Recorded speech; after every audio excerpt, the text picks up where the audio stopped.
Hello, my name is Sarah Prestridge. I'm from Griffith University in Queensland, Australia, and my teaching and research area is in digital pedagogy. This video on teacher video guidelines is part of a bigger series where we're focusing on what we have learned about remote teaching. This specific video looks at giving you some ideas around how to structure your content videos to students. Make it short, up to 6 minutes, 6 to 8 minutes maximum.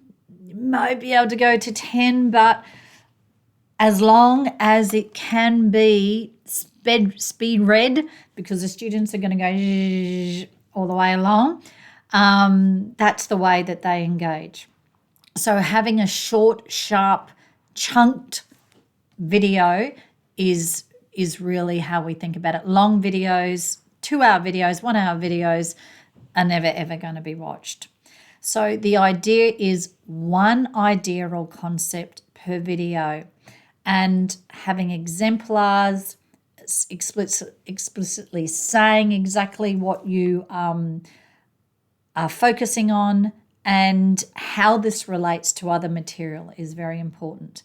A consistent design, it laid out exactly the same way, very similar to the way I've done these videos. Not using too many different imagery, but the imagery is consistent. So, for example, these stars I have been using through this series.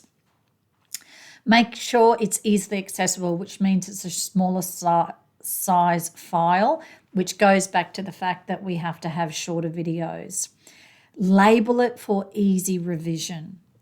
If it's going to be about a math concept, name the math concept and at what point the focus of that is, so that students looking at the list of concepts in a very dense OneNote or learning management system, they know exactly what this particular video is, exactly how long it is, and what to look for in the video. So the students are given that information first so that they're prepped for focusing on that, so that there's not a lot of other material there that they have to wade through.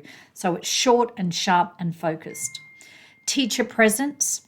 You have to be in the video. Your face has to be in the video. Familiarizing the students with your environment if you don't have a green screen. Using a very bland background so the focus is on whatever material you're designing, you're talking about. You are very important. Your facial expressions, your smiling face, that's what they want to see. They want to see their teacher. As I said, background and volume is very, very important, and students being able to speed read, which I know they do because that's the way we interact. I do it myself. I zoom back and forth until I get the exact point that I'm interested in. If you've labeled it properly and you've made it a short, sharp video, it's much better. And these experiences take time.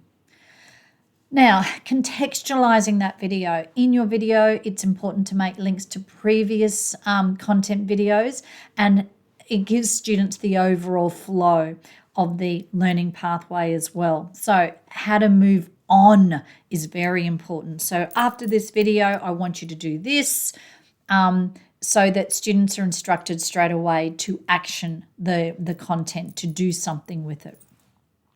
You don't need to be perfect conversational wise. If you make a mistake, that's all good. It's natural. It has to be that normal teacher talk that we have in our classrooms. Be clear, but if you make a mistake, you have a spelling error, identify it. That's the whole point. These are crafted videos to support your students to learn. And the bigger picture here is letting students understand how to engage with the video. So there should be instructions in learning action. That's what I just meant there. It's about how to learn with this video. So you can't just give the video. You actually have to support the students learning with the video. I want you to do this. I thought about this. When you're looking at this, I want you to do this. Those sort of type of how to process instructions are key parts of our instructional videos. It's not just a whole content discussion. It has to be really how to engage with the material. Organize and label the videos, and I said that before. It's very important so students can revise quickly, and therefore they'll watch them a number of different times, and they'll be able to shift through those videos and that lot of content on the learning management system quickly. Create the pathway. So content video, activity, second activity, discussion forum. It has to have a sequence. It can't sit isolated. So the content videos must be a part of a greater sequence.